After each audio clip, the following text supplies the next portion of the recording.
Paul Newman. You ever look at a Hollywood star and think, man, that guy had it all? The fame, the money, the looks, the perfect marriage. For decades, that was the story people told about Paul Newman.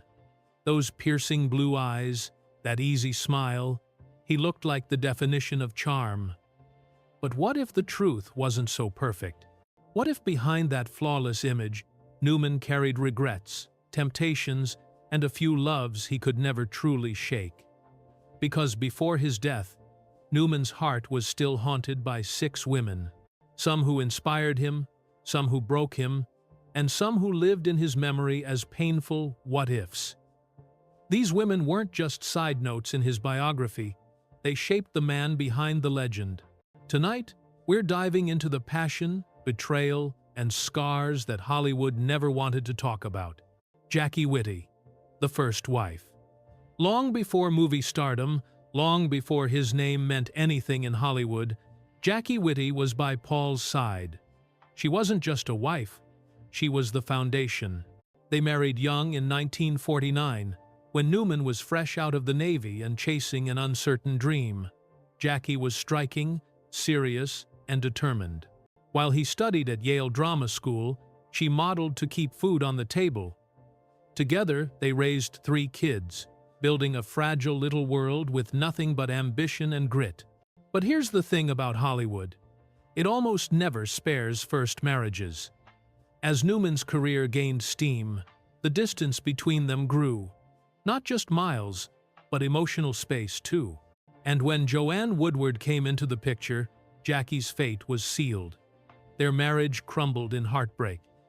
Newman rarely mentioned Jackie later, but whenever he did, there was regret in his voice. She was the woman who loved him before the spotlight, and in some way, he never completely let her go. Joanne Woodward, the eternal flame. Now, if Jackie was the beginning, Joanne Woodward was the love story the world remembers. Their romance was splashed across magazine covers, called Hollywood's Golden Marriage.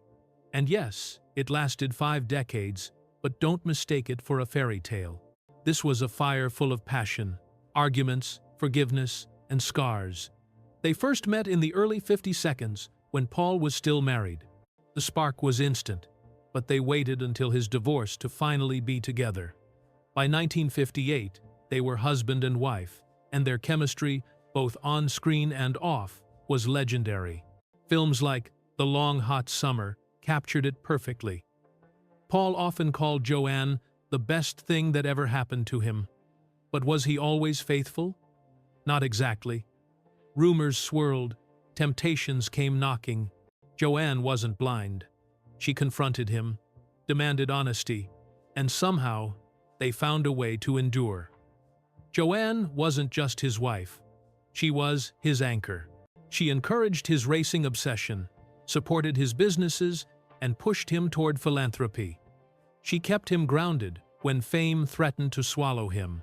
That famous quote, "Why go out for hamburger when I have steak at home?"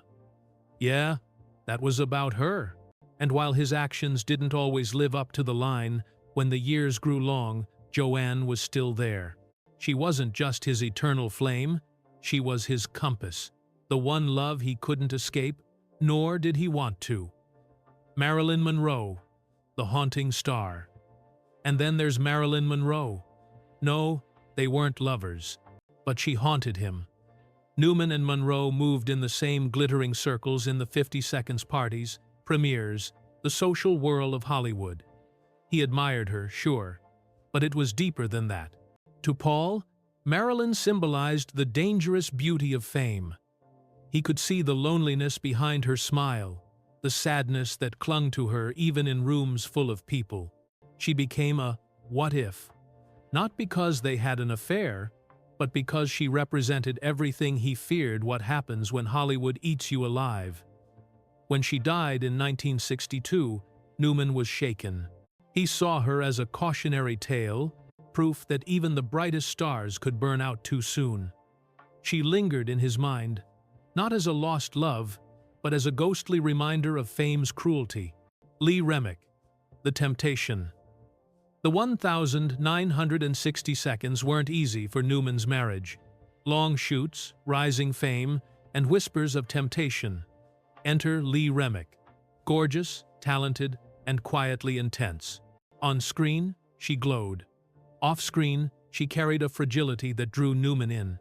Rumors flew late-night talks, too long glances, maybe even more.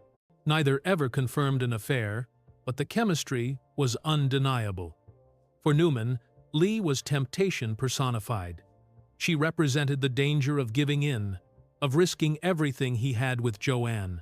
And while their connection may have been fleeting, it left a mark. When Lee died of cancer in 1991, Newman spoke of her with respect, almost wistfulness. She wasn't the great love of his life, but she was a reminder of his own flaws. Temptation always leaves scars. Ursula Andress, The Hollywood Affair. By the mid-60 seconds, Newman was an icon, and icons attract attention. That's when Ursula Andress entered the story. The original Bond girl, exotic, daring, and utterly magnetic. For a brief, reckless time, Paul gave in. Their affair was passionate but dangerous, the kind of fling that burned hot and fast. For Newman, Ursula was escape from responsibility, from the image of the perfect husband and father. But it didn't last. Joanne pulled him back, while Ursula moved on to other famous lovers. Still, Newman never forgot her. She was a reminder of his weaknesses, of the ways he'd stumbled. Affairs like that leave regrets, but they also etch themselves into memory. So, when you strip away the Hollywood image, what's left of Paul Newman? Not just a movie star, not just a philanthropist or race car driver, but a man whose life was defined again and again by love in all its messy forms. Jackie Witte, his first believer. Joanne Woodward, his eternal flame. Marilyn Monroe, the ghostly reminder. Remick, the temptation. Ursula Andress, the dangerous escape. Each one left fingerprints on his heart.